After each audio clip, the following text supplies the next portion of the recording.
नमस्कार। मैं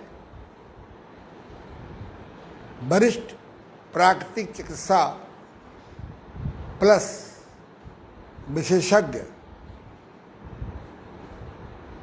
योग ऋषि डॉक्टर ओम प्रकाश आनंद देव अंतर्राष्ट्रीय योग केंद्र गीतानगर कानपुर उत्तर प्रदेश से घर बैठे मैं अपने घर बैठे प्राकृतिक चिकित्सा का ज्ञान कैसे आपको मिले, जिससे यदि आप दवा नहीं खाना चाहते या दवा से परेशान हो रहे हैं या केमिकल दवाइयों को शरीर को बचाना चाहते हो, यह ज्ञान आज से मैं ईश्वर से प्रार्थना करता हूँ कि आज 19 अक्टूबर से 18 नवंबर तक आप तक पहुँचाऊँ।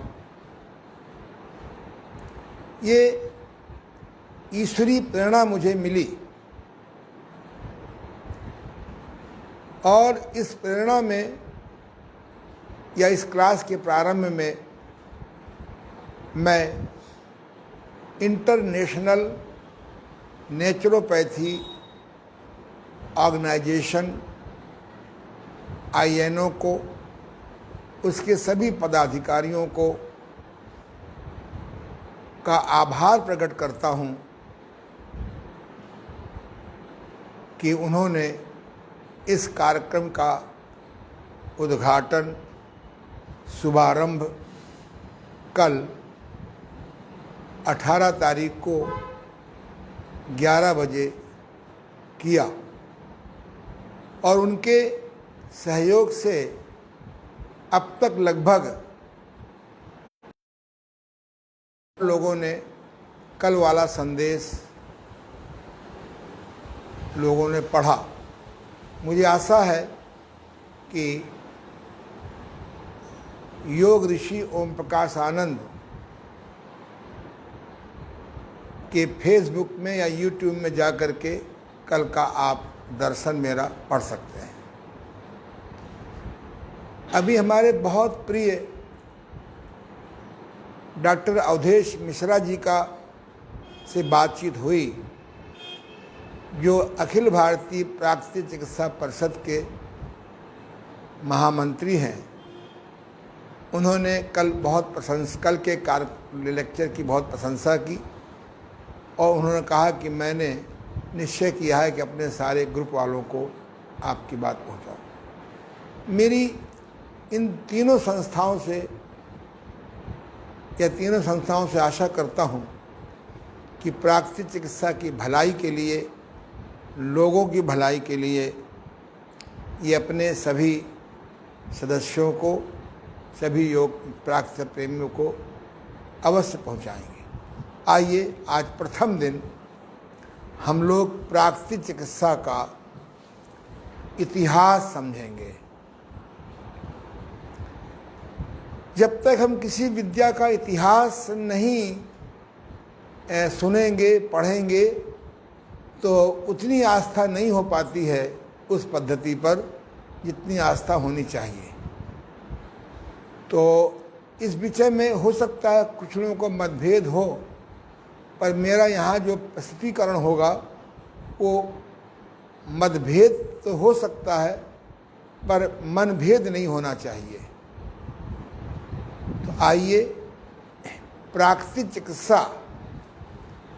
चिकित्सा की वह पद्धति है जिसके द्वारा प्राकृतिक चिकित्सा प्रेमी या प्राकृतिक चिकित्सक मिट्टी के द्वारा, पानी के द्वारा, धूप के द्वारा, हवा के द्वारा आकाश के द्वारा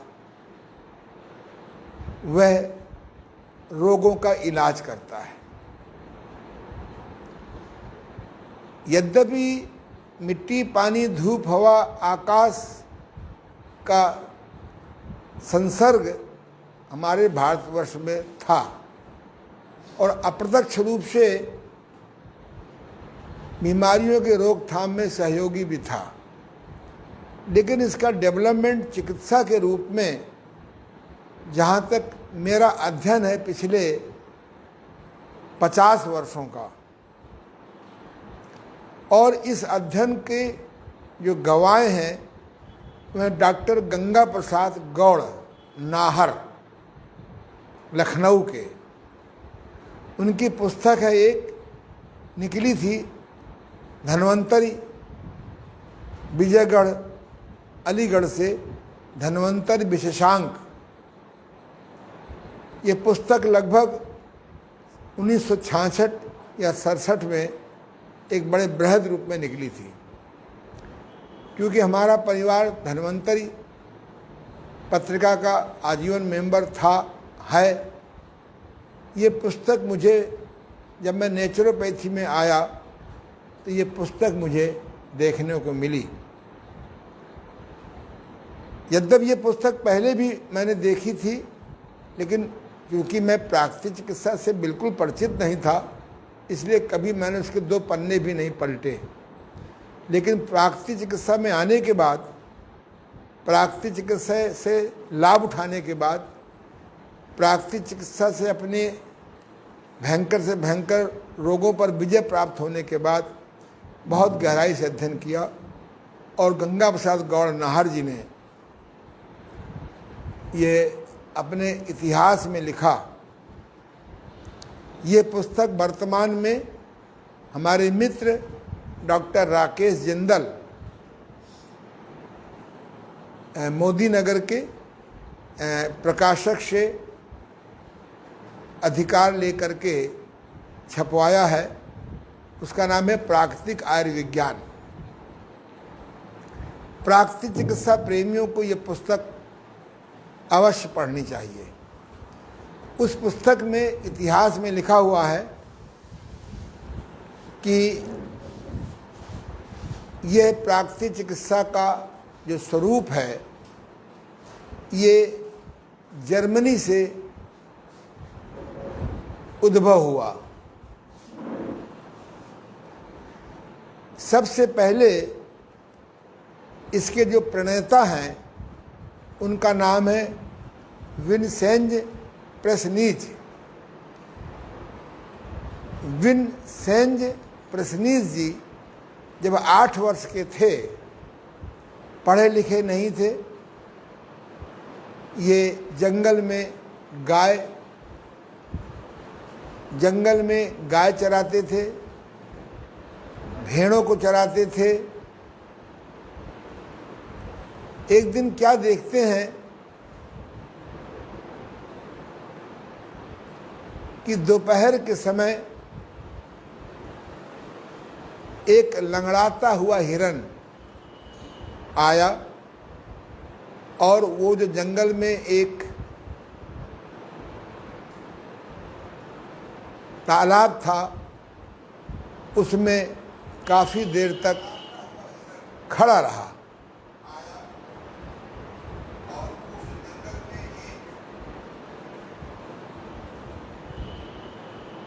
कुछ देर के बाद वो हिरन चला गया। सामान्य सी घटना थी। दूसरे दिन क्या देखता है कि वही व्यक्ति, वही हिरन फिर आता है और पानी में खड़ा हो जाता है, और लगभग प्रथम दिन के बराबर ही समय खड़ा रहता है पानी में, और फिर लौट जाता है। तीसरे दिन भी यही घटना हुई। लगभग 10-11 दिन वो हिरन आता था अपने एक निश्चित समय पर, निश्चित समय पे पानी में खड़ा होता था, और वो चला जाता था। प्रथम दिन जब आया था तो वो हिरन बहुत लंगड़ा रहा था। 11वें दिन तक उसकी लंगड़ाहट बहुत कम हो गई। 11 दिन के बाद उसका लंगड़ाना बिल्कुल ठीक हो गया और वो फिर 12वें दिन नहीं आया। सामान्य सी घटना है, कोई इसमें चिंतन का विषय नहीं रहा, पढ़ा लिखा भी नहीं था। जब वो 16 वर्ष का था तो एक जर्मनी में एक तूफान आया हल्का सा, उसमें काफ़ी पेड़ गिर गए, रास्ते जाम हो गए। उसका जो लकड़ी का मकान था उसमें वो सो रहा था, वो लकड़ी का मकान गिर गया और उसे बड़ी ज़बरदस्त चोटें आ गईं, बल्कि 1-2 छाती की पसलियां भी वो लिखते हैं कि मेरी टूट गई थी। आजकल की तरह न तो आर्थोपेडिक्स थे, न फ्रैक्चर हो जाने पर इस प्रकार की व्यवस्था थी। उसे बहुत भयंकर दर्द हो रहा था।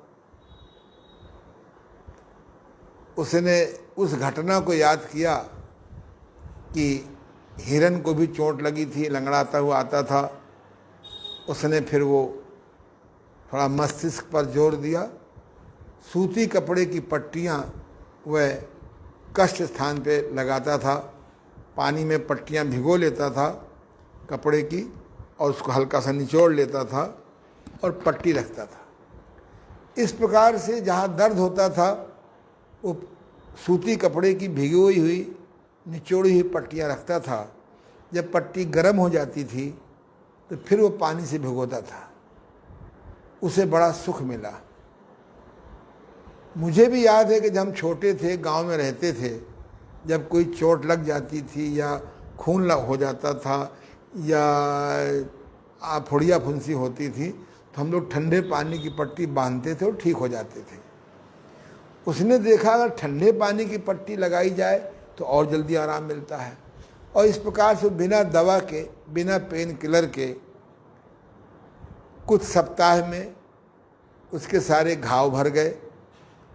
उसका दर्द बिना पेन किलर खाए, उस समय पेन किलर की खोज ही नहीं हुई थी, और धीरे धीरे वही प्रयोग करता रहा। कुछ धूप में बैठने से उसको सेक से आराम मिला, कुछ उसने ऐसे कुछ वहाँ के प्रचलित तेल लगाया, उसकी जो है पसलियाँ भी जो टूट गई थी वह भी जुड़ गई। अब चूँकि उसको सुख मिला था तो अब लोगों उसने इसको 1829 में सन 1829 में उसने जल चिकित्सा प्रणाली का एक मैनेजमेंट खोला। पढ़ा लिखा नहीं था। लोगों को भ्रम है कि पढ़े लिखे आदमी होशियार नहीं होते। मैं तो गांव का रहने वाला हूँ। छोटे छोटे गांव थे और हमारे यहाँ एक श्री मैया दीन यादव थे। वो बिल्कुल पढ़े लिखे नहीं थे, पर उनके पास बड़ी से बड़ी समस्या लेके गांव वाले जाते थे और चुटकियों में उसका हल बता देते थे। मैं पढ़े लिखे लोगों से कहना चाहता हूँ कि कभी इस भ्रम में न रहना कि जो पढ़ा लिखा नहीं है वो होशियार नहीं होता। तो इसलिए अब उसका नाम बढ़ गया। जो भी कोई बीमार होता था, घाव होता था, चोट लगती थी, फ्रैक्चर होता था, तो लोग उसके पास जाते थे। काम करते करते उसको अभ्यास हो गया कि किस कष्ट में गर्म पट्टी दें, किस कष्ट में ठंडी पट्टी दें, किस में धूप दें, किस में पत्ता बांधें, किस में तेल लगाएं। आजकल की तरह कोई व्यवस्था नहीं थी और वो बहुत फेमस हो गया। तो वह उनके पास 1829 यानी लगभग 10 वर्ष कम 200 वर्ष पहले एक गैर पढ़े लिखे आदमी ने, जिसका नाम विनसेंस प्रेसनिस था, उसने जल चिकित्सा की प्रणाली की स्थापना करी। इसी के साथ साथ में लोगों का भोजन भी ठीक करने लगा। जब आदमी कोई काम करता है तो कुछ अच्छे लोग मिलने लगते हैं बताने वाले, कुछ स्वयं का ज्ञान होता है। जब हम परोपकार भावना से काम करते हैं, अंदर का बैठा हुआ परमात्मा हमें मार्गदर्शन करने लगता है, गाइड करने लगता है। ऐसा मेरा व्यक्तिगत अनुभव भी है। उसने लोगों को बताना शुरू किया कि तुम कम भूख में ना खाया करो, तुम बिना भूख के ना खाया करो, खरी भूख में ही खाया करो, भोजन को खूब चबा चबा के खाया करो, भरपेट न खाया करो, शौच पेशाब के वेग को न टालो न रोको। और आज भी प्राकृतिक चिकित्सा का आधार यही 5-6 नियम है। और प्राकृतिक चिकित्सा ही नहीं, सभी चिकित्सा पद्धतियों को क्या खाएं ये बहुत महत्वपूर्ण नहीं है। कब खाएं, कैसे खाएं, कितना खाएं, और टट्टी पेशाब यानी मल मूत्र और गुदा से निकलने वाली अपान वायु को क्यों नहीं रोकना चाहिए, ये हर चिकित्सा पद्धति को रोगी के साथ में समझाना चाहिए। इसी बीच में एक मिस्टर, हाँ, इन्हीं के जो फॉलोवर हुए वो एक उनका नाम बहुत अच्छा है, जोहनिस स्रोत। जब कोई अच्छा काम करता है तो कुछ समर्पित लोग जुड़ जाते हैं। जब इनकी मृत्यु के बाद जोहनिस स्रोत ने इस काम को आगे बढ़ाया। अब इनके संपर्क में एक बहुत अद्भुत आदमी आया। जैसे मैं अपने 3 गुरुओं के संपर्क में बहुत गहराई से गया। डॉक्टर महावीर प्रसाद जी गुप्त बिंदकी वाले, जिन्होंने मेरे निराश जीवन को आशावान बनाया, मुझे 16-17 बीमारियों से मुक्त कर दिया अपनी कूने हाइड्रोथेरेपी से। जबकि सब डॉक्टर और सारे पंडितों ने कह दिया कि अंधा होने से कोई आपको रोक नहीं सकता, लेकिन डॉक्टर हीरालाल जी, दूसरे डॉक्टर महाप्रसाद जी गुप्त, दूसरे डॉक्टर हीरालाल जी और तीसरे स्वामी देवमूर्ति जी, इन 3 लोगों का मेरे जीवन में बहुत प्रभाव हुआ। और मैं उनकी विद्या को आप तक इस 30 दिनों में पहुंचाने का प्रयत्न करूंगा। एक मिस्टर लुई कोने थे, जिनको फादर ऑफ नेचुरोपैथी कहते हैं। जैसे विनसेंस प्रेसनिस को मदर ऑफ नेचुरोपैथी की उपाधि दी गई है, मिस्टर प्रेसनिस जो हैं ये प्राकृतिक चिकित्सा के मदर हैं, जिन्होंने आधुनिक प्राकृतिक चिकित्सा का जन्म दिया। और लुई कोने को फादर ऑफ नेचुरोपैथी कहते हैं। इन्होंने इस पद्धति को सिद्धांत दिया, बहुत प्रचार किया, नए नए रोगों पर प्रयोग किया। ये बहुत बीमार रहते थे मेरी तरह, तो इनको एक खास प्रकार की बीमारी थी। और वहाँ के जितने भी उस समय के वहाँ के चिकित्सक थे जर्मन के, उनके पास इलाज के लिए गए, लेकिन लाभ नहीं हुआ। तो एक दिन इनकी माँ ने पूछा कि कहाँ जा रहे हो? बोले मैं अमुक डॉक्टर के पास जा रहा हूँ।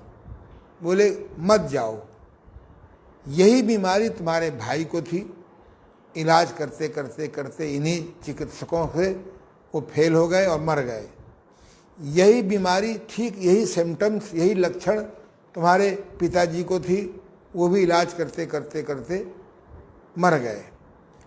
मेरे पास 3 कारखाने थे, कारपेंटर थे वो, और एक उनके नाम का बिक गया, एक भाई के इलाज में बिक गया। अब तीसरा, जब इलाज अगर होता तो ठीक हो जाते, जब इलाज नहीं है तभी तो सब ठीक नहीं हुए और समय के पहले मर गए। मैं तुमको खोना नहीं चाहती।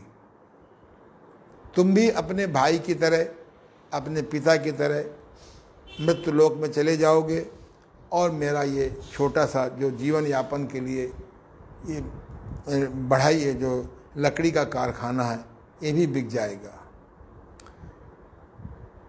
लुई कोने मदर की बात मान करके नहीं गए। उन्होंने सुना कि विंसेंट प्रेसिडेंस नाम का व्यक्ति इलाज करता है। उसके पास गए, उसके निवास में गए, उसके चिकित्सालय में गए, जो भी था उस समय। उन्होंने उसको इलाज बताया, ठंडी पट्टी कैसे रखें, गर्म पट्टी कैसे रखें, भोजन में सुधार क्या करें। इन तीनों चीज़ों के प्रयोग से मिस्टर लुई कोने का वह रोग ठीक हो गया जो उसके, वही रोग जो उनके भाई का और पिता का ठीक नहीं हुआ। अब उसके मन में एक परमार्थ भाव का चिंतन हुआ। अपने कारखाने से समय निकाल करके वह घर के बाहर जंगल में चला जाता था। वो देखता था कि नेचर में पशु पक्षी क्या करते हैं। पहली बात तो बीमार नहीं पड़ते, और बीमार पड़ जाते हैं तो वह अपना परंपरागत भोजन नहीं करते और अपने एब्डोमेन को, यानी जो पेट के नीचे के हिस्से को एब्डोमेन कहते हैं अंग्रेजी में, हिंदी में कहते हैं पेड़ू को, वो उस पेड़ू को ठंडे स्थान पर चिपकाते हैं। यानी भोजन बंद कर दिया, अपना परंपरा की बताई ठंडी पट्टियों का, गर्म पट्टियों का, धूप देने का, भोजन सुधार का प्रयोग करने के साथ साथ उन्होंने एक विशेष प्रकार का तकियादार टब बनाया। ला उसको,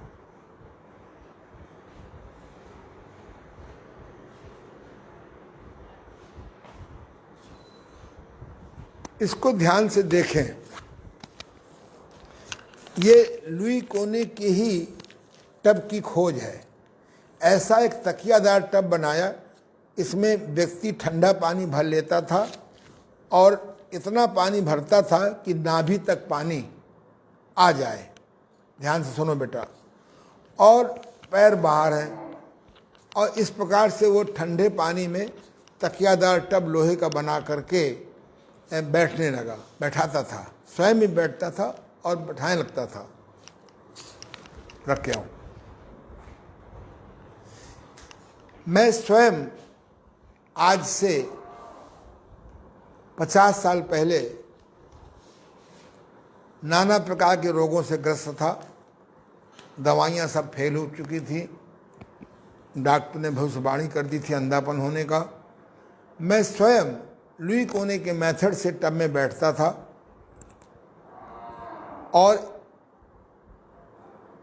और मैं ठीक हो गया। तो इस प्रकार से लुई कोने ने 4 प्रकार के बाथ निकाले।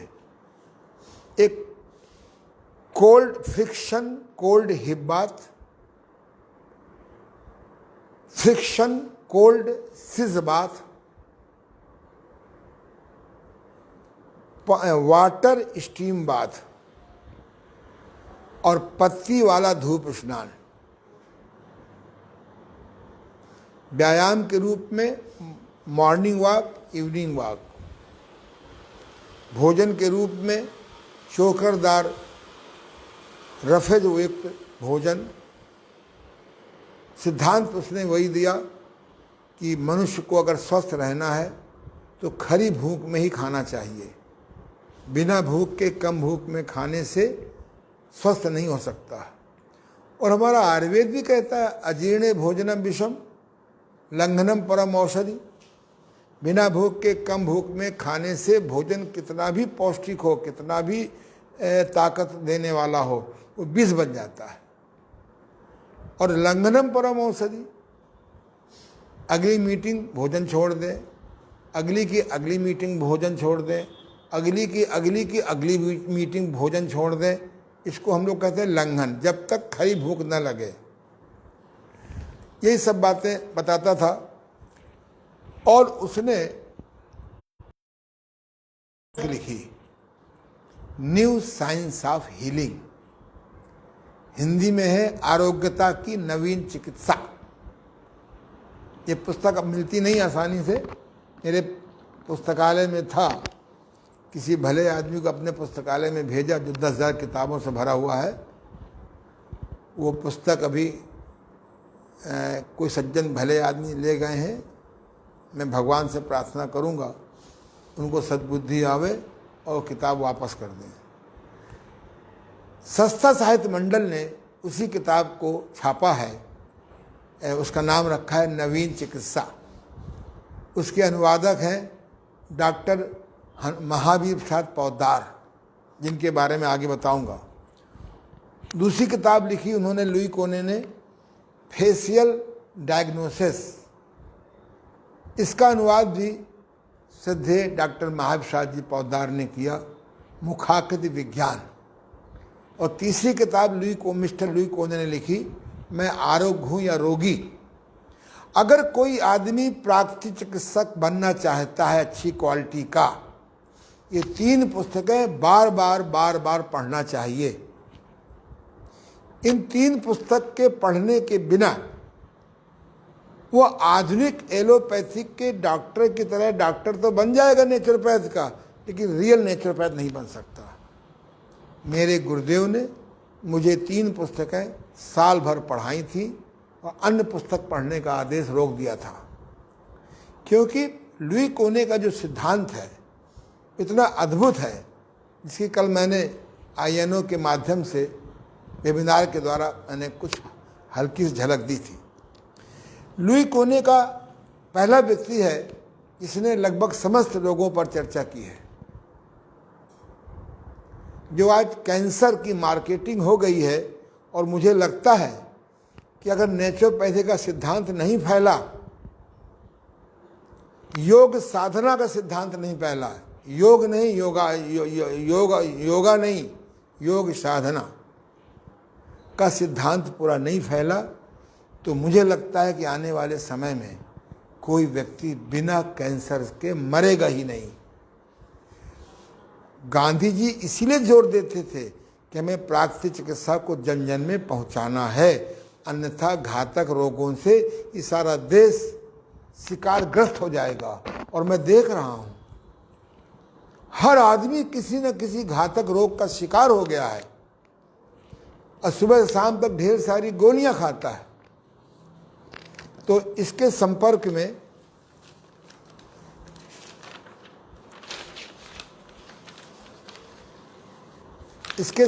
में आए मिस्टर हेमरिक जी आए, एडोल्फ जुस्ट आए, फादर क्नाइप आए, मिस्टर इहरिट आए, सब जर्मन निवासी हैं। इन्होंने ये भी बीमार होके आए थे, दवाओं से निराश होके आए थे, जीवन से निराश हो गए थे। जब लुई कोने के संपर्क में आए तो इन्होंने इस पर कुछ और नए प्रयोग किए। जैसे मिस्टर एंधरिक ने कहा कि चिकित्सा के साथ साथ में, कट स्नान के साथ साथ में, महल स्नान के साथ साथ में, लुई कोने द्वारा निकाले स्टीम बाथ के साथ साथ थोड़ा टहल लो, यहीं दाएं बाएं टहलो, आगे पीछे चलो, कोई बात नहीं, समझ रहा हूँ। और लीव संबाद के साथ साथ में यदि व्यक्ति पोषक तत्वों भरों वाला भोजन भी ले तो और जल्दी ठीक होगा। और उन्होंने एक बात और कही कि नेचर में कोई जानवर आदमी को छोड़ करके आग का पका भोजन नहीं करता है। और उन्होंने एक संदेश दिया कि यदि आप बीमार रहते हो तो आग का पका भोजन छोड़ दें या अधिकतम लें। मैं जब भारतवर्ष की प्राकृतिक चिकित्सा में इतिहास में आऊँगा, एक महासज्जन है डॉक्टर BP गोयल, उनकी मैं चर्चा करूँगा कि किस प्रकार से पति पत्नी आग का पका भोजन पिछले 30 सालों से नहीं कर रहे हैं, बल्कि अब तो 35 साल हो गए होंगे, और इस 75 साल की उम्र में भी वो टनाटन हैं, स्वस्थ हैं। मैं उनको प्रणाम करता हूँ, उनसे मैंने बहुत कुछ सीखा है। तो जुस्ट ने हेनरिक के बाद एक मिस्टर एडोल्फ जुस्ट हुए हैं। उन्होंने एक पुस्तक लिखी है, return to nature. Return to nature, इसका हिंदी में नाम है प्रकृति की ओर, चलें प्रकृति की ओर। और मिट्टी की पट्टी पेड़ों पे कैसे लगावें, क्यों लगावें, इसका ज्ञान जुस्ट ने पहली बार दिया। जहाँ प्रेसनिज ने, मिस्टर प्रेसनिज ने, मिस्टर लुई कोने ने, मिस्टर लुई कोने के सहयोगियों ने हाइड्रोथेरेपी निकाली, जल चिकित्सा निकाली, वहीं पर मिस्टर जुस्ट ने मिट्टी की पट्टी निकाली, मिट्टी का लेप निकाला, कैसे मडबात किया जाए। और वहीं पर उन्होंने इस बात का संदेश दिया कि मनुष्य को अगर सुबह प्राकृतिक सनबाथ लेने लगे या मिल जाए तो वो बहुत जल्दी स्वस्थ होता है। आधुनिक डॉक्टर भी कहने लगे हैं अब कि धूप की बहुत ज़रूरत है गठिया से मुक्ति के लिए। इन्हीं के संपर्क में, मिस्टर लुई कोने के संपर्क में, मिस्टर जुस्ट के संपर्क में एक सज्जन और आए, उनका नाम है फादर कनाइप। ये एक प्रीस्ट थे, बहुत बीमार रहते थे, और इन्होंने लुई कोने का से परामर्श किया, एडल्ट जूस से परामर्श किया, और वो स्वस्थ हो गए। इन्होंने बहुत व्यापक प्रचार किया। अगर हमारे देश के ये पुजारी, मुल्ला और प्रीस्ट अगर नेचुरोपैथी सीख जाएं तो हम जनता को जन जन में पहुंचाने में बहुत अच्छी सहायता कर सकते हैं। तो उन्होंने एक किताब लिखी, कनाइप जल चिकित्सा। यद्यपि लुई कोने की जल चिकित्सा को हम कहीं इग्नोर नहीं कर सकते हैं, उपेक्षा नहीं कर सकते हैं, लेकिन मिस्टर कनाइप ने बहुत अच्छे नाना प्रकार के बाथ निकाले। लोकल बाथ, स्पाइनल कॉर्ड के बाथ, एब्डोमेन बाथ, आँखों में तरेरा, बहुत अच्छी किताब है। उसका नाम है कनाइप जल चिकित्सा। बहुत फेमस हुई, जैसे लुई कोने की किताब निसार साहब हीलिंग हुई। इनको प्रसिद्धि पा करके, इनकी प्रसिद्धि पा करके अमेरिका के 2 डॉक्टर जो MBBS थे, उस समय MD नहीं हुआ करते थे, अपना क्लिनिक बेच करके, बंद करके जर्मनी आए, और लुई कोने के संपर्क में ये दोनों डॉक्टर लगभग 1 वर्ष तक रहे।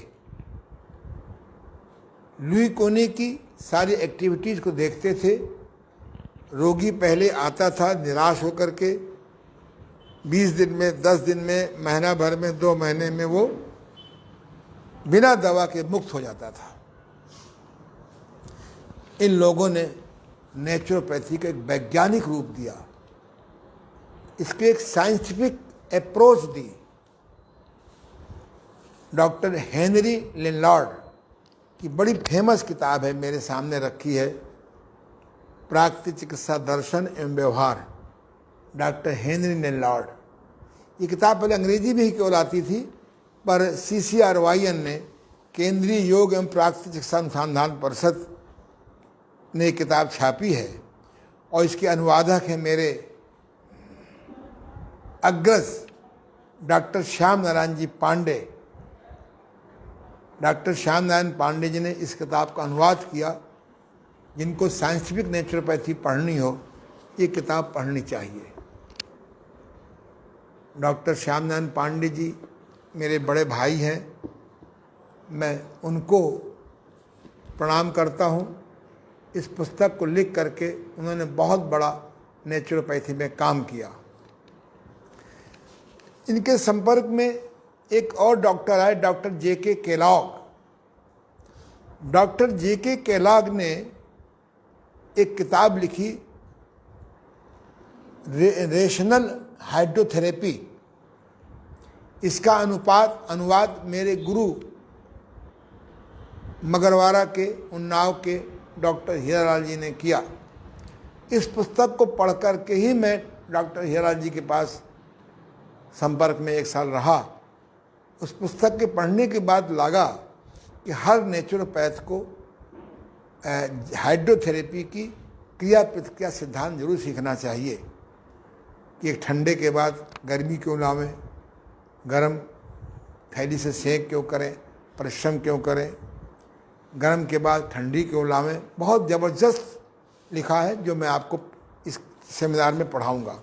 उन्होंने डॉक्टर जे.के. केलाग ने आहार चिकित्सा पर बहुत काम किया, मालिश चिकित्सा पर बहुत काम किया, धूप चिकित्सा पर बहुत काम किया।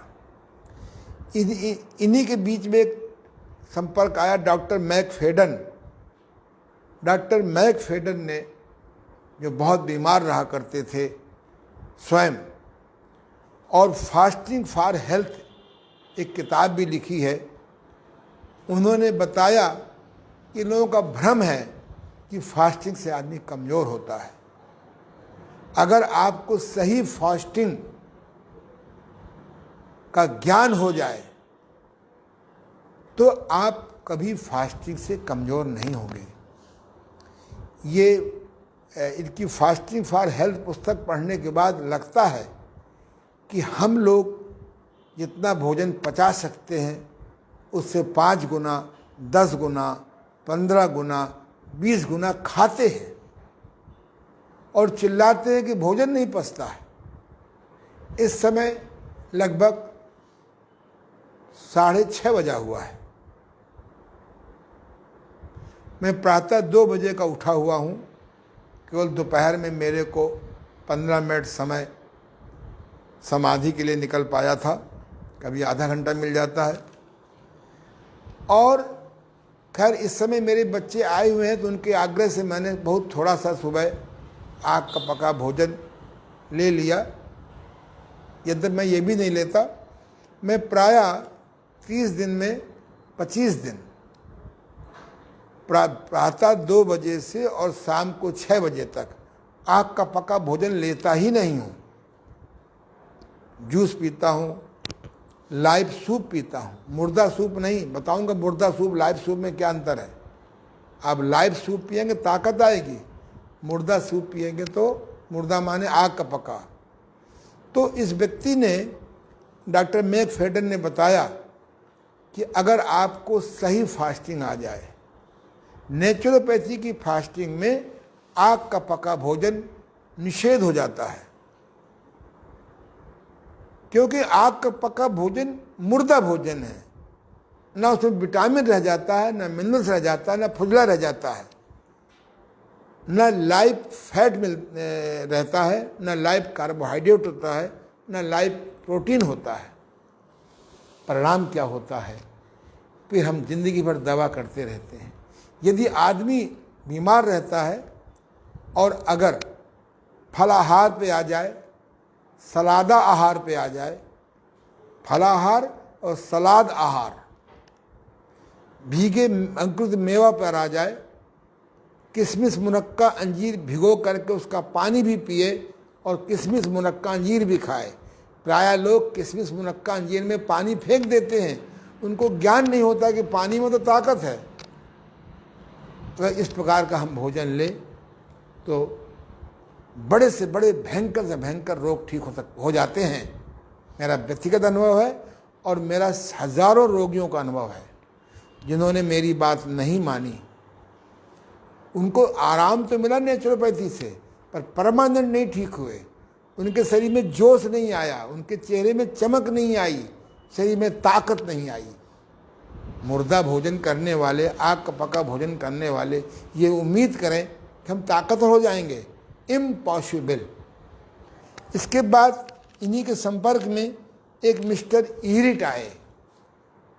इन्हें हिंदी में किताब है उनकी आहार चिकित्सा, अंग्रेजी में है डाइट थेरेपी। ये व्यक्ति इतना बीमार रहता था, फिर हमारे जैसे नेचुरोपैथ के संपर्क में गया और टोटली आग का पका भोजन छोड़ दिया, केवल फलाहार पर रहने लगा। सुबह के टाइम रसीला फल, दोपहर में गूदेदार फल, रात को अधिक पौष्टिक गूदेदार फल, जैसे मौसम्मी है, संतरा है, ये रसीला फल है, हल्का होता है। सेब है, अमरूद है, ये उससे अधिक भारी फल होते हैं, लेकिन अन्य की तरह नहीं। और केला है, पका हुआ कटहल है, ये अति भारी फल है। अंगूर है, रसीला होते हुए अति भारी फल है। तो इस प्रकार से जब रसाहार पे रहा और पेट साफ करने के लिए डॉक्टर लिनलार्ड के पुस्तक का सहारा लेकर के, डॉक्टर केलाक की पुस्तक का सहारा लेकर के इसने एनीमा लिया। और ये जो व्यक्ति 10 कदम चल नहीं पाता था, रोजाना 4 मील घूमने जाता था और 4 मील लौटता। एक बार उसने 40 मील की यात्रा पूरी करी। तो लुई, इन लोगों का हम बहुत आभार प्रकट करते हैं, जिनकी कृपा से प्राकृतिक चिकित्सा का मॉडिफिकेशन हुआ। जल चिकित्सा निकली, धूप चिकित्सा निकली, मिट्टी चिकित्सा निकली, आकाश चिकित्सा माने उपवास चिकित्सा निकली। मिट्टी, पानी, धूप, हवा, आकाश, ये पांचों चिकित्सा का बहुत डेवलपमेंट हो गया। प्रेसनिस के माध्यम से, लुई कोने के माध्यम से, ये डॉक्टर लिनडार्ड के माध्यम से, डॉक्टर केलाक के माध्यम से, इन लोगों ने बहुत ही डेवलपमेंट किया। मिस्टर फादर क्नाइव के माध्यम से। ये एक संक्षिप्त इतिहास है। अभी मैं अन्य देशों की बात नहीं कर रहा हूँ, क्योंकि जर्मन जर्मन तो वैसे भी नई नई खोज के लिए फेमस है। होम्योपैथी की भी खोज जर्मन के डॉक्टर हेनीमैन ने ही की है, और वो पहले एलोपैथी का डॉक्टर था। डॉक्टर लिनलार्ड का हम बहुत शुक्रगुजार करते हैं कि उन्होंने नेचुरोपैथी का साइंटिफिक अप्रोच दी, क्योंकि विज्ञान के बिना कोई आज का डॉक्टर नहीं मानेगा। इसलिए हम लोग जो हैं इस बात का ध्यान रखें। आ जाओ बेटा, बैठ जाओ, इधर सुनो मेरी बात। सुनेंगे तो परम कल्याण हो जाएगा, नहीं तो भारतीय आवारा कुत्ते की तरह धक्के खाते रहोगे। कभी ये पैथी, कभी वो पैथी, कभी ये बाबा, कभी वो बाबा, हैं, कभी ये दवा, कभी वो दवा। ये सब मैं कर चुका हूँ, देख चुका हूँ। तो इसलिए मैं राष्ट्रपिता महात्मा गांधी को भारतवर्ष में प्राकृतिक चिकित्सा लाने का जनक मानता हूँ। जब महात्मा गांधी जी अफ्रीका में थे तो भयंकर कब्ज, गैस और एसिडिटी के रोगी थे। उन्होंने लिखा है कि मैं घंटों शौचालय में बैठता था, लेकिन मेरा शौच नहीं होता था। मेरी गैस नहीं ठीक होती थी, मेरी अम्लता ठीक नहीं होती थी। उनके एक मित्र ने 2 किताबें ला के दी, 4 किताबें ला के दी। New science of healing written by Louis Kuhne, facial diagnosis expression written by Louis Kuhne, मैं आरोग्य हूँ रोगी, एम आई इल और नॉट, मिस्टर लुई कोने, और return to nature written by Just. इस किताब के पढ़ने के बाद उनकी समझ में आ गया कि जब तक हम नाश्ता बंद नहीं करेंगे, ये जो हमारा ठोस नाश्ता है, जब तक ये नहीं बंद करेंगे तब तक मेरा कब्ज ठीक नहीं होगा। और उन्होंने उस किताब के पढ़ने के बाद पहला काम किया कि नाश्ते में गर्म पानी, नींबू, शहद लेने लगे, या जूस लेने लगे, या सब्जियों का सूप लेने लगे, या मट्ठा लेने लगे। उन्होंने ठोस भोजन बिल्कुल बंद कर दिया। आज कुछ अज्ञानी प्राकृतिक चिकित्सा के दुश्मन ने प्रचार कर दिया है कि नाश्ता करना चाहिए। नाश्ते की अंग्रेजी होती है ब्रेकफास्ट। ब्रेक माने तोड़ना, फास्ट माने उपवास। कोई समझदार व्यक्ति उपवास ब्रेड से नहीं तोड़ता, वह नारियल पानी से तोड़ता है, शहद पानी से तोड़ता है, जूस से तोड़ता है, अंकुरित अनाज से भी नहीं तोड़ता। ये अंकुरित अनाज की खाने की बीमारी भी बहुत बड़ी भयंकर हो गई है। लोग समझते हैं अंकुरित अनाज में ताकत है, नहीं ताकत है। हमारे स्टाफ में लोग खाते हैं अंकुरित अनाज, उनकी शक्लों में कोई जोश नहीं है, कोई ओज नहीं है, क्योंकि वो बंदर की तरह भर लेते हैं। वो समझते हैं अंकुरित अनाज में ताकत है। मैं नहीं लेता हूँ, कभी कभी स्वाद, बस जब बीमार होने का मन होता है तब भले ले लूँ। उनको भ्रम है। अंकुरित अनाज पचाने के लिए बड़ी ताकत चाहिए, ऐसे नहीं पचता बीमार आदमी को। तो गांधी जी ने, और दूसरा गांधी जी मिट्टी की पट्टी लेने लगे अपने एब्डोमेन पर। मिट्टी की पट्टी के हवा में ठंडे पानी की पट्टी कभी कभी लेते थे, और वह तेजी से मॉर्निंग वॉक करने लगे। उस समय योगासनों का प्रचार नहीं था, प्राणायाम का प्रचार नहीं था, और साथ में चोकरदार रोटी लेने लगे। भोजन में अन्न की मात्रा घटाई, सब्जी सलाद की मात्रा बढ़ाई। शाम को आध्यात्मिक चिंतन करने लगे, पूजा प्रार्थना करने लगे, और गांधी जी बिल्कुल स्वस्थ हो गए। आज हमारी प्राचीन सरकारें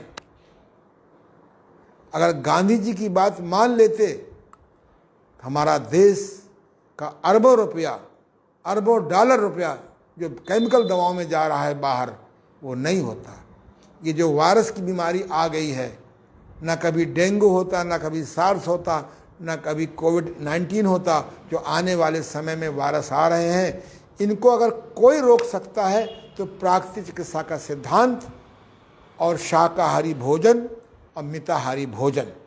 गांधी जी ने बहुत इस पर अध्ययन किया, और उन्होंने स्वयं पर प्रयोग किया, अपने आश्रम वासियों पर प्रयोग किया, बकरी को पर प्रयोग किया, जानवरों पर भी प्रयोग किया नेचुरोपैथी का।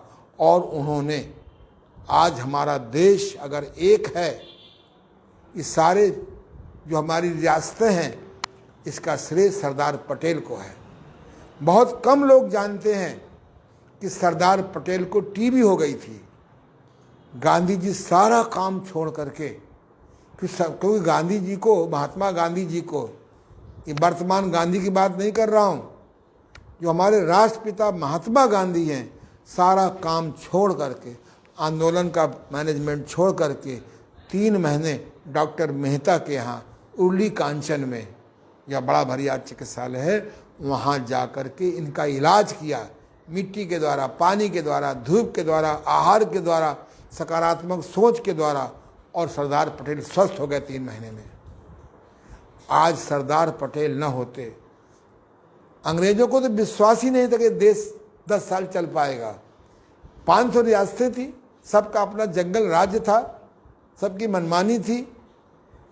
सरदार पटेल की बुद्धिमत्ता से ही ये देश एक हुआ है। तो प्राकृतिक चिकित्सा के कारण ही हमारा देश एक हुआ है। ये बात बहुत कम लोगों की थी। गांधी जी के 2 परम शिष्य थे, श्री घनश्याम दास जी बिरला और वर्धा के श्री बजाज जी। इन लोगों ने देश को आज़ादी दिलाने में बहुत सहायता की, आज़ादी के बाद उद्योग बढ़ाने में बहुत सहायता की।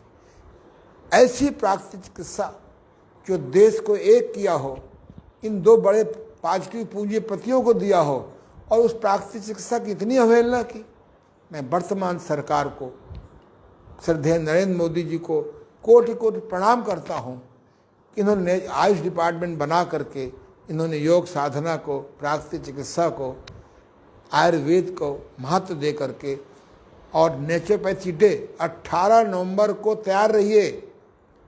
देश में 3रा नेचुरोपैथी डे होने जा रहा है। आयुष डिपार्टमेंट बहुत सहयोग कर रही है, हम भी पिछले 2 साल से मना रहे हैं। INO इसमें बहुत काम कर रहा है। अखिल भारतीय चिकित्सा परिषद के महामंत्री, आज मेरी बात हुई, उन्होंने कहा कि हमारी संस्था भी बहुत काम करने जा रही है नेचुरोपैथी डे में। तो इस प्रकार से नेचुरोपैथी डे के लिए तैयार रहिए। आने वाले समय पे नेचुरोपैथी ही से आपका कल्याण होगा। अब कोई आपकी घातक बीमारी को कोई पैथी नहीं ठीक कर पाएगी। वर्तमान प्रधान आयुर्वेद भी, क्योंकि आयुर्वेद में दवाओं की प्रमुखता दी जा रही है, जड़ी बूटी की प्रमुखता दी जा रही है। ये कोई नहीं बताता कि बिना भूख के न खाइए, कम भूख में न खाइए। जो प्राकृतिक चिकित्सा के जो आधारभूत सिद्धांत है भोजन संबंधी 10, इनकी चर्चा कोई नहीं करता। अगर ये आयुर्वेद में इसकी चर्चा होने लगे तो आयुर्वेद जैसा कोई पद्धति नहीं है। मैं उसको प्रणाम करता हूँ। मैंने खुद डॉक्टर शंभुनाथ पांडे के मार्गदर्शन में इसका पूरा कोर्स किया है। इसलिए गांधी जी को हम बहुत धन्यवाद। गांधी जी ने एक काम और किया, पश्चिम की प्राकृतिक चिकित्सा, मिट्टी, पानी, धूप, हवा, आकाश माने उपवास के साथ साथ में कहा कि मानसिक रोगों को ठीक करने के लिए हमको महतत्व चिकित्सा जोड़नी पड़ेगी। ये महतत्व चिकित्सा क्या होती है? इसके अंदर यम, नियम, प्रार्थना, ध्यान, अंतर आवाज का सुनना, लोग भूख वितरण चिकित्सा, भूखे को भोजन कराना, अपड़ को पढ़ाना, निर्वस्त्र को वस्त्र देना आदि, ये सब गांधी जी ने कहा इसको हम आध्यात्मिक चिकित्सा भी कर सकते हैं। गांधी जी ने कहा कि जब तक व्यक्ति ध्यान में नहीं बैठेगा, समाधि में नहीं जाएगा, अपने आय का 10वां हिस्सा परमार्थ में नहीं लगाएगा, प्रार्थना चिकित्सा नहीं करेगा, वसुधैव कुटुंबकम की सिद्धांत को नहीं समझेगा, गांधी जी की नज़रों में संसार बाजार नहीं है, संसार वसुधैव कुटुंबकम है। इसलिए महंगाई क्यों बढ़ रही है? लोगों ने बाजार मान रखा है। अगर हम इस सब्जे के सामने वाला हमारा भाई है और प्रॉफिट में दाल में नमक खाया जाए तभी संसार का कल्याण होगा। गांधी जी के संपर्क में बड़ी बड़ी हस्तियां आईं। गांधी जी के संपर्क में सबसे पहले आए डॉक्टर महावीर प्रसाद जी पोद्दार, जिनका जसीडी में चिकित्सालय था। बाद में ये शिवाम्बू थेरेपिस्ट भी हो गए। तो इनके संपर्क में आए दक्षिण के डॉक्टर कृष्णम राजू, विजयवाड़ा वाले, इन्होंने बहुत ही काम किया। डॉक्टर लक्ष्मीनारायण शर्मा, श्री जानकी प्रसाद जी वर्मा, खुशी राम जी दिलकश लखनऊ के, doctor Ganga Prasad Gaur Nahar, doctor Vitthal Das ji Modi, doctor Hiralal ji, doctor S J. Singh, doctor J S. Jassa वाले बम्बई के, स्वामी साधानंद जी, कलकत्ता के कुंदन मुखर्जी, हैदराबाद के डॉक्टर बी वेंकटराव जी, कलकत्ता के धर्मचंद जी सारावगी, कलकत्ता के राधाकृष्ण नेवटिया, हमारे पूर्व प्रधानमंत्री मोरारजी देसाई। मैं व्यक्तिगत मिला हूँ जब प्रधानमंत्री थे। काश को बने रहते, उनको धोखा ना मिलता अपनों से, आज हमारे घर घर में नेचुरोपैथी फैल जाती, घर घर में शिवाम्बू थेरेपी फैल जाती। करण भाई, लखनऊ के करण भाई, ये जितने भी मैंने नाम लगभग 20 गिनाए, इनमें मेरा 15 लोगों से डायरेक्ट संपर्क हुआ है। मैं बहुत भाग्यशाली हूँ कि मैंने अपने देश के बड़े बड़े पायनियर नेचुरोपैथों से मिला हूँ, उनका मुझे आशीर्वाद मिला है। क्योंकि मैं इस क्षेत्र में सन 69 में आ गया था, 69 में मैं नेचुरोपैथी में कूद गया था। मेरी समझ में आ गया था कि आने वाले समय में हर पैथी की दवाइयाँ एक दिन फेल हो जाएंगी। जो दवाइयाँ आज आपको पास लग रही हैं वो बीमारी का शमन कर रही हैं, शांत कर देती हैं। इसलिए एक हमारे गुरु हैं योगी हृदय नारायण जी, वो कहते थे कि आदमी का बहुत बड़ा भ्रम है कि दवाइयों से स्वास्थ्य मिलता है। दवाओं से रोग दब जाता है या कुछ समय के लिए शांत हो जाता है या कुछ समय के बाद किसी नए रूप में आ जाता है। मेरे एक बहुत परिचित हैं, उनको जुखाम रहा करता था और तेल नीति रबानी जल नीति करने को तैयार नहीं हुए।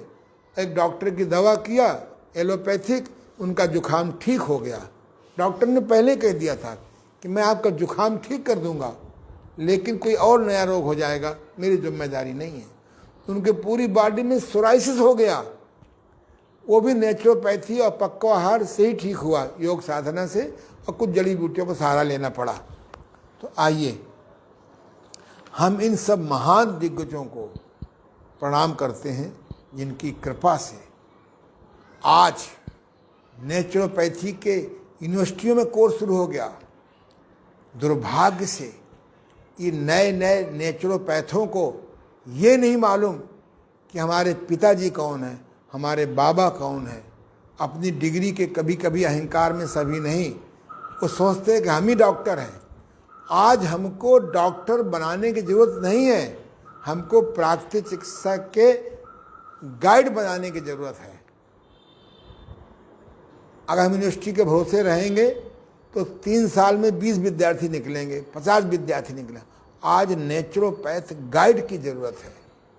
इसीलिए मैंने वेबिनार के द्वारा पढ़ाना शुरू किया है। मेरी भावी योजना आपके सामने आएगी। इस विषय में मेरी कल डॉक्टर आनंद यादव से बात हो रही थी, जो INO के महामंत्री हैं। आज मेरी बात डॉक्टर उदेश मिश्रा जी से हुई। मैं इन पास से संपर्क करने जा रहा हूँ कल। इन लोगों से चिंतन कर रहे हैं कि हम डॉक्टर का तैयार करना यूनिवर्सिटी का काम है, हम नेचर की ओर गाइड कैसे तैयार करें। और नेचर की ओर गाइड ही, हम भी तो नेचर की ओर गाइड है। इसलिए हम लोग जो है, और ये खुशी की बात है कि हमारी वर्तमान सरकार और वर्तमान सरकार के पहले कुछ काम हो गए हैं। CCRYN ये बहुत अच्छा काम कर रही है। राष्ट्रीय प्राकृतिक चिकित्सा संस्थान पूना NIN ये बहुत अच्छा काम कर रही है। गांधी स्मारक निधि के अंतर्गत जो प्राकृतिक चिकित्सा का विंग है, ये बड़ा अच्छा काम कर रही है। अखिल भारतीय प्राकृतिक चिकित्सा परिषद ये भी बड़ा अच्छा काम कर रही है। इनपा वाले भी बहुत अच्छा काम कर रहे हैं। और इसी प्रकार से INCI एक आयुष मंत्रालय, वर्तमान सरकार ने तो आयुष मंत्रालय खोल दिया है। हमारे जो इस समय उसके जो राज्य मंत्री हैं, मैं उनको बहुत धन्यवाद करता हूं कि बहुत दिन जी जान से लगे हुए हैं कि प्राकृतिक चिकित्सा का प्रसार कैसे हो। लेकिन इन लोगों की कछुआ गति है। अगर हमको तेज गति डालना है तो हमारे जो देश की संस्थाएं हैं, पुजारी हैं, मुल्ला हैं, प्रीस्ट हैं, आशा संस्थाएं हैं, तमाम देश में ऐसी संस्थाएं हैं जिनको अगर हम नेचर की ओर गाइड बनाएं तो एक दिन निश्चित रूप से हम बिना सरकार के बहुत काम कर सकते हैं। मेरी दैनिक जागरण हिंदुस्तान से बातचीत हो रही है, दैनिक जागरण से भी मेरी बातचीत आज हुई है। यहाँ के बड़ा जो प्रसिद्ध 3 हैं, अमर उजाला से भी मैं शीघ्र बात करने जा रहा हूँ कि हम किस प्रकार से एक ऐसी गाइडेंस तैयार करें कि आदमी बीमार ही ना पड़े। प्राकृतिक चिकित्सा ही एक ऐसी विद्या है जिसका अगर आप पालन करेंगे तो बीमार पड़ेंगे ही नहीं। अगर बीमार पड़ जाते हैं तो प्राकृतिक चिकित्सा की क्रियाओं से ही ठीक हो जाएंगे। फिर भी मैं किसी चिकित्सा पद्धति का विरोध नहीं कर रहा हूँ। इमरजेंसी में, होश में हम किसी भी चिकित्सा पद्धति का सहारा ले सकते हैं कुछ समय के लिए। पर अगर नेचर की ओर योग साधना का ज्ञान नहीं होगा तो ये प्राकृतिक चिकित्सा भी आपकी लंबे समय तक मदद नहीं कर पाएगी। प्राकृतिक चिकित्सा का बेस ही है आहार सुधार, युक्त उपवास, प्राकृतिक चिकित्सा की शोधन क्रियाएं, होश में योगासन, प्राणायाम, मेडिटेशन। मैं आज भी विरोध करता हूँ जो लोग योगासन को व्यायाम की तरह जल्दी जल्दी कर रहे हैं या कराते हैं। मेरी हाथ जोड़ की प्रार्थना है कि वह ये पहलवान योगा बंद कर दें, नॉन वायलेंट क्रियाएं करावें, जिससे व्यक्ति को आराम अधिक मिले। मुझे बड़ी पीड़ा होती है। मैं 50-51 साल से इस काम में लगा हुआ हूँ। कल के नए नए ये योगा टीचर, नए नए योगाचार, इनका कोई दोष नहीं है। सिखाने वाले हो सकता दोषी हो, दोषी वो भी नहीं है। हम लोग जल्दी जल्दी कराते हैं, प्राणायाम गलत कराते हैं।